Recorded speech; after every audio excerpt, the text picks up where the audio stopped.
Hi, this is Ajay Anand and welcome to Social Science classes from excelup.com. In this lesson, you will be learning about the lifelines of economy. You will learn about the two important lifelines, that is transport and communication.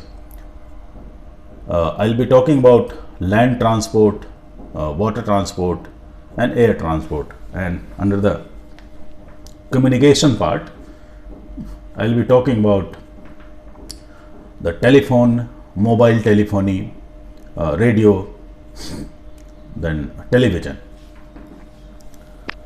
The transportation and communication, they provide a channel for movement of goods, people and information, and flow of people, goods and information is necessary for the smooth functioning of the economy, and that is why transport and communication, they are called lifelines of economy. So let us start with the roadways. India is having a very good network of roadways, and there are 5.8 million kilometers road in India, and till 2017 India is having the second largest road network in the world after the USA, and out of this total road network 63% is paved roads. Paved road means the roads which are metal roads, which are accessible in all kinds of weather. Road transport is so important in India, and this can be assessed from the fact that 65% of freight traffic moves through roads and 85% of passenger traffic moves through roads.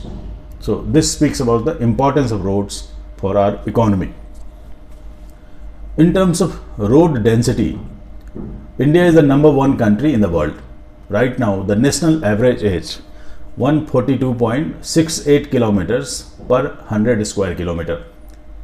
This cannot be evenly distributed throughout the country because of different geographical patterns. So the road network is very low in Jammu and Kashmir at 12.14 kilometer per square kilometer, and it is 517.77 kilometer for Kerala.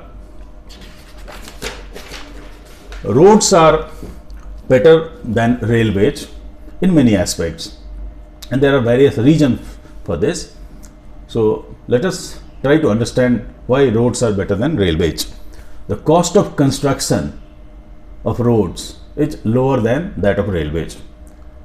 So roads can be built even on uneven topography like through hills and mountains, but it is difficult to build railways through the Himalayas or through the Thar deserts. Even through the Deccan, it becomes difficult because you need to dig out tunnels and you need to pass through various valleys and small hillocks. Road transport is flexible also, because when you have to carry a small load or a small number of people, then there is nothing better than road transport, because even a single person can travel by road. For a train to run, you need at least 1,000 people to travel. Road can provide door-to-door service also, which is not possible by the railways. And last but not the least, the road network, it serves as a feeder for other modes of transport. So you need a truck to reach the goods up to railway station, to reach the goods to airports or to the ports, so that can be loaded onto ships. The types of roads in India, the roads have been classified into 6 types, and they are called the super highways or expressways, national highways, state highways, district roads, other roads or rural roads, and border roads. The super highways, they are the part of the Golden Quadrilateral.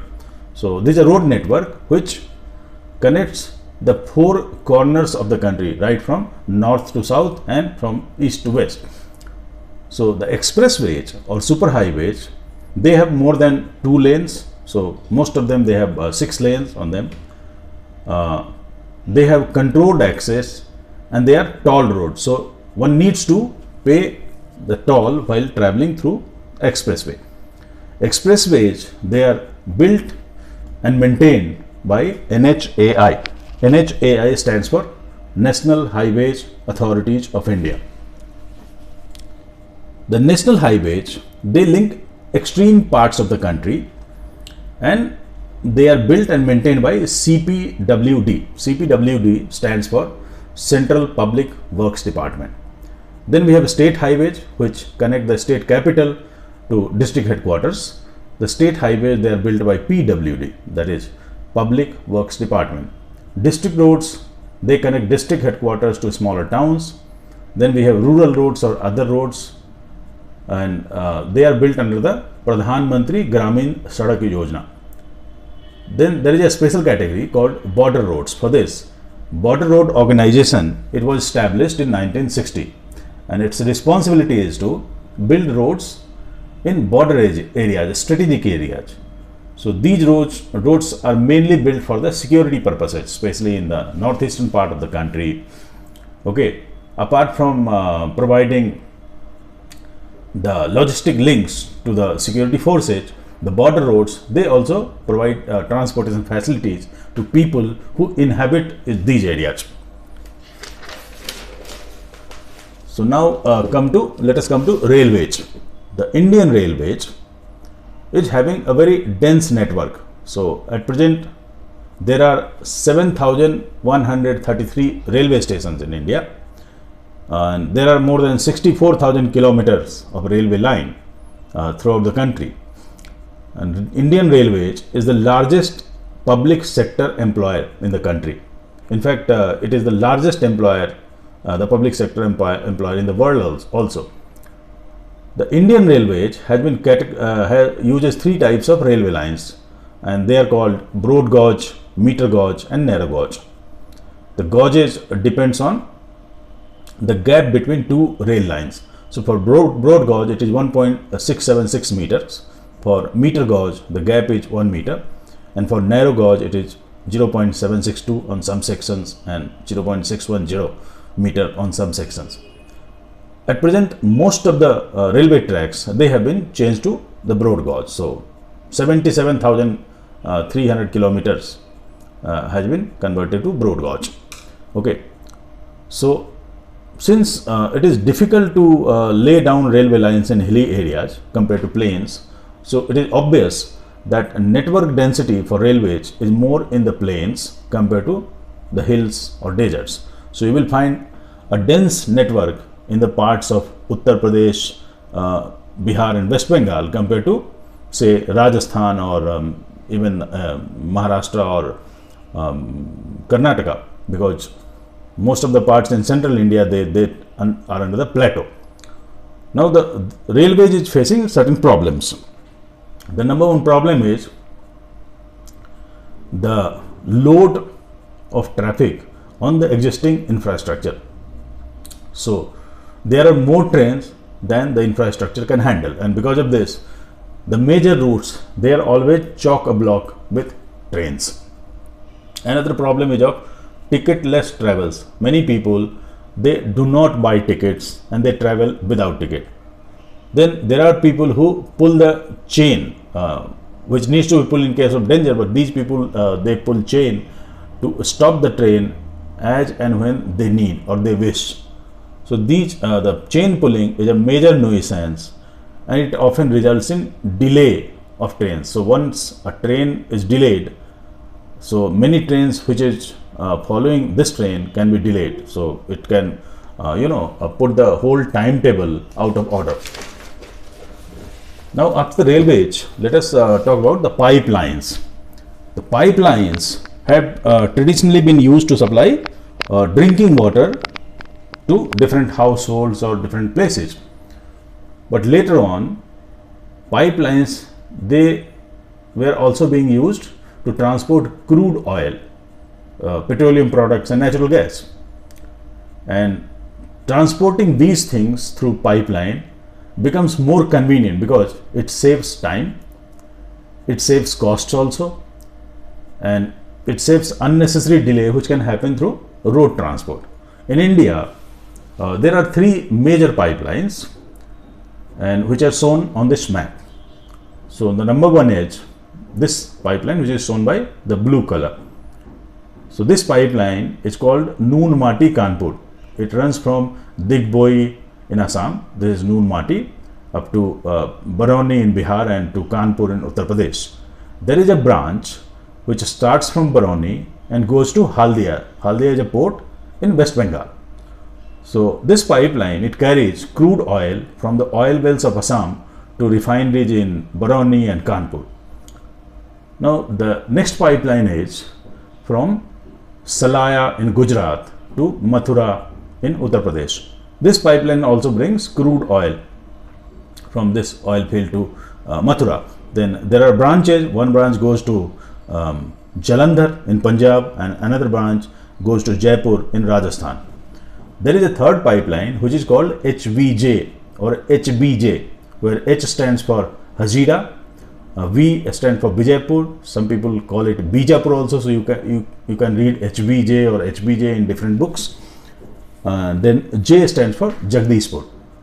Then there are branches. One branch goes to Babrala in UP, that is near Delhi. Then another branch goes to Kota in Rajasthan. So HBJ pipeline carries natural gas to these places. So what happens now, these pipelines, they carry the energy resources, the fuels which help in running the economy, which help in running the factories. So this can give you a clue how important these pipelines are for the economy. Waterways, they can prove better than conventional modes of transport because waterways, they are more efficient, they are less polluting, they are more environment friendly, and they are economical also compared to conventional modes of transport. India is having many rivers, and right now 14,500 kilometers of inland waterways have been identified. Out of that, only 5,600 kilometers is found to be navigable by mechanized vessels. So we need to develop the remaining portion. The government of India has identified 5 stretches as national waterways and it has named them National Waterways 1, 2, 3, 4 and 5. So National Waterways number 1, it runs from Allahabad in UP to Haldia in West Bengal. It runs across the Ganga. So this is Allahabad and this is Haldia. National Waterways number 2 runs from Dhubri to Shadia. Both these places, they are in Assam, and this waterway is along the Brahmaputra river. The National Waterway 3 is along the waterways of Kerala. You must have seen picture postcards of waterfronts of Kerala. So out of the total waterways in Kerala, some stretches they have been identified as National Waterway number 3, and remaining stretches they need to be developed. Now this is a portion where the Krishna and Godavari river they run. So some stretches have been specified as National Waterway number 4, and remaining stretches which are shown by orange color, they need to be developed. Then the National Waterway number 5, it runs along the channels of Mahanadi Delta and Brahmani river in Orissa and Andhra Pradesh. So these are the national waterways. Ports. India is naturally endowed with a very long coastline, that is around 7,500 kilometers. So it is obvious, so there will be too many ports in India. There are 200 ports, out of which 13 has been categorized as major ports and 187 are given the category of minor ports. So the major ports, they handle 74% of the cargo. Out of these 200 ports, most of them they are in Maharashtra and Gujarat. So Maharashtra is having 53 ports, Gujarat has 40 ports, Tamil Nadu 15 and Karnataka 10. And the remaining states, they have 82 ports. Air transport.